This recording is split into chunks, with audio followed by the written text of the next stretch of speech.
Isang mapagpalang araw na naman po sa ating lahat mga kapatid, mga kababayan at napakaganda po na pag-uusapan natin ngayon sapagkat ito po'y napapanahon, lalong-lalo na ngayon, June, at magsisimula na sila sa kanilang mga issue, mga bangayan tungkol sa impeachment. Pero bago natin pag-usapan yan at bago natin simulan yan, syempre, hayaan nyo muna akong bumati ng isa.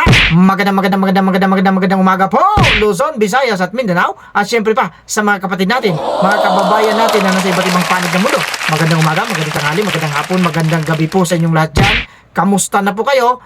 At sana po, sa araw na ito, madatnan kayo ng video na ito na nasa mabuting kalagayan at syempre pa, iwasan po ninyong ma-high blood kaya ng sinasabi ko. Ngayon, doon naman sa mga taong magiging topic natin ngayon, mag-comment kayo dyan sa baba para naman masabi natin na talagang nanonood kayo dito sa programa ni Boss Rick. Ang pag-uusapan nga pala natin ngayon, itong ating bida. Bakit boss yan ang pinag-uusapan? Yan ang pag-uusapan natin.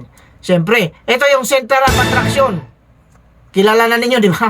Oh, yes. Ito yung laging pinag-uusapan. Kaya nagkakagulo ngayon sa Senado. Alam ba ninyo na sa Senado, nakikita kasi nila na tagilid yung kanilang impeachment case laban kay BP Sara. Sapagkat nakikita ninyo itong tao na ito kasi yun. Ito yung kinakatakutan ngayon sa Senado. Bakit kaya? Hindi pa nga nauupo ito bilang isang Senate President. Para sa akin, sa ganang akin lamang ito na ang dapat maging Senate President. Bakit? Unang-una, may yagbols ito. Kung ano yung sinasabi niya, kayang-kaya niyang gawin. Hindi magsasalita ito nang hindi niya kayang gawin. Bakit po? Sapagkat ito'y isang abogado. Ito'y isang matagal na mambabatas. Ito'y isang matapang. At ito'y isang matalino. At higit sa lahat, may takot sa ating Panginoong Diyos. Sino-sino ba mga politiko na may ganon? Meron sila siyempre. May takot sila sa Diyos. Pero hindi totoo. Kapag walang nakakakita, doon ginagawa nila yung hindi karapat-dapat. Pero ito, si Senator Rodante Marcoleta, makakaasa kayo. Kaya ito para sa mga vlogger, sa mga ob-ob, makinig kayo. Para sa inyo itong vlog na ito, talagang ginawa ko ito para sa inyo. Medyo marami-rami na tayong mga vloggers dito na pinalabas na mga ob-ob. Kasi totoo naman talaga na mga ob-ob itong mga ito. Unang-una, ang kakapal ng mga mukha nito. Bakit ko nasabing makapal ang mukha nito? Hindi sila bumoto kay Senator Rodante Marcoleta. Pangalawa, ayaw nila na maging senador si Rodante Marcoleta. Ang sabi nila noon, pupulutin namin yan sa kangkungan. Anyari boss, may isang vlogger na pinicture natin kahapon. Sabi niya, ang populasyon daw ng Pilipinas, 120 million. Isa kang ob-ob. Kinuha mo yung populasyon. Yung populasyon na yon, hindi ibig sabihin nakakaboto yun lahat. Eto, lilitaw yung pagka-ob-ob mo. Tapos, pinalit niya yung DDS. Ang DDS daw, nasa 20 milyones na lang. Talaga lang ha, ang tanong, eto, hindi mo ba nasasagot itong tanong ko bakit nanalo yung mga Duterte kung 20 milyones lang? Yung DDS. Kamusta yung mga kagaya mong ob-ob? Di ba galit na galit kayo na manalo yung mga Duterte at saka si Senator Rodante Marcoleta? Bakit ngayon, mga ob-ob kayo, nagmamadali kayo, atat na atat kayo na malibre yung kuryente ninyo ng 2,000 pababa? Ito yung gawin ninyo. Dahil si Boss Rick, matalino. Ito, payo ko sa inyo kasi mga ob-ob kayo, halatang halata naman Ang gawin ninyo, huwag kayong mag-aircon. Okay? Huwag kayong gumamit ng refrigerator. Huwag kayong gumamit ng electric fan, huwag kayong gumamit ng TV. Yung mga cellphone ninyo, itapon ninyo lahat yan. Sigurado, wala kayong babayaran. Hindi na kayo problema doon sa 2,000 na kailangan pang ilibre. Wala na, di ba? Yan yung sinasabi natin dito.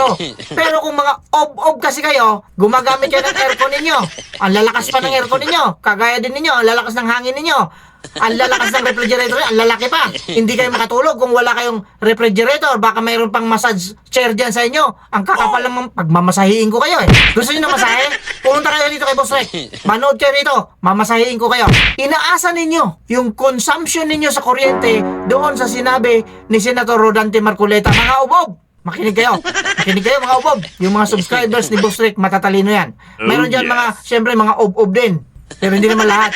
Pero kukunti. Shoutout nga pala at maraming salamat doon sa mga sniper kung tawagin ko doon sa comment section. Kaya kayo mga ubob, hindi na kayo nagko-comment. Nanonood na lang kayo kasi bakit? Babanatan kasi kayo dyan. Real talk tayo rito. Ang aming senador na si Rodante Marcoleta Yan ang sinasabi nating Superboy dyan sa Senado. Tandaan niyo yan. Kung ano yung sinabi niya na yung 2,000 na bill ninyo sa kuryente, baka pwedeng ilibre na yan. Ob kayo. Hindi nyo naintindihan yung ibig niya sabihin. Gusto niyo paliwanag ko rito? Hindi na. Ang tatandaan na ninyo dito sa mundo. Wala kayong mga, yung sinasabi natin dito eh. Ang mga utak ninyo, mas malaki pa yung munggo. Manood kasi kayo dito kay Boss Rek. Dito kayo manood, matututo kayo. Kayong mga vloggers na mga ob-ob. Wala kayong ginawa, kundi bira kayo ng bira. May makita lang, mga mema. Meron ba guys babae? Oh, eto na ngayon. Chief PNP na, si General Torre. Kumanda kayo. Lagot ang mga DDS. Magtago na kayo. Lahat ng mga may warrant of arrest, uhulihin na.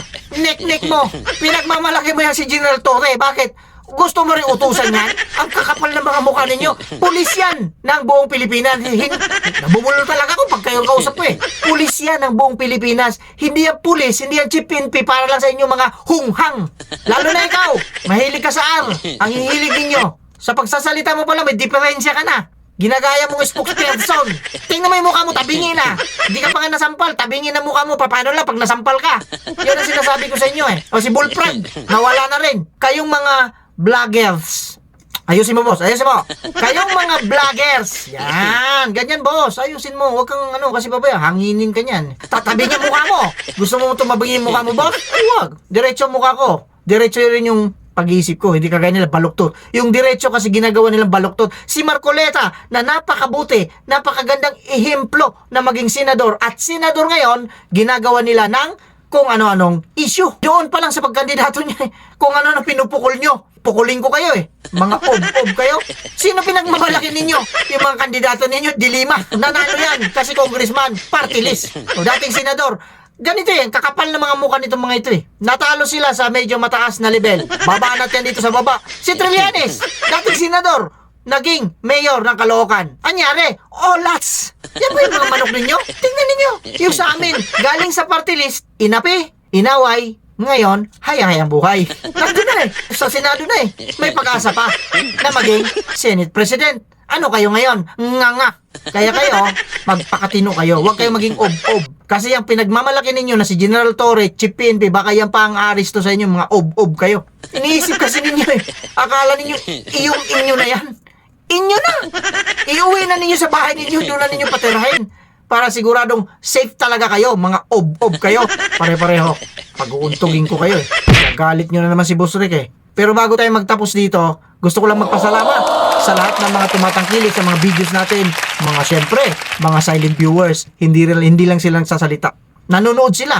At syempre, yung mga viewers natin talagang palaban, na talaga naman, totoo yung mga sinasabi nila. Maraming salamat sa inyo, mga subscribers na mga bago pa lang. Dito na kayo. Kay Boss Rick na kayo. Sinasabi ko sa inyo, pag umabot tayo ng 100k, nga, yung mga yan. With that, maraming salamat at syempre, mag-shoutout lang ako. Sa shoutout ko lang yung mga taong hindi nakakalimot sa atin. Lahat kayo na nandyan, kayong hindi mga nakalimot. At syempre pa, yung mga bashers, hello sa inyo, kamusta kayo dyan? Shoutout sa inyo, mga ob-ob kayo. At syempre pa, yung mga nanay-tatay, mga lolo't-lola, mga atit-kuya, shoutout sa inyong lahat syempre. At sa lahat na lahat na kayo, hindi ko naman lahat, basta lahat. Kung sino man yung lahat, kayo na yon. Kagaya na sinasabi natin dito, mag-iingat tayong lahat na naman yan. Pero lang sa mga taong hindi nag-iingat. Ay, may nakalimutan ako. May lumabas kasi na kulay pula, naalala ko. O yan, pindutin nyo para dumami tayo rito. Kanina malakas ang ulan eh. Hindi tayo nagpaulan. Kasi alam ko na kahit hindi tayo nagpaulan, dadami tayo. Sa pamamagitan po ninyo. Maraming salamat. Have a great day.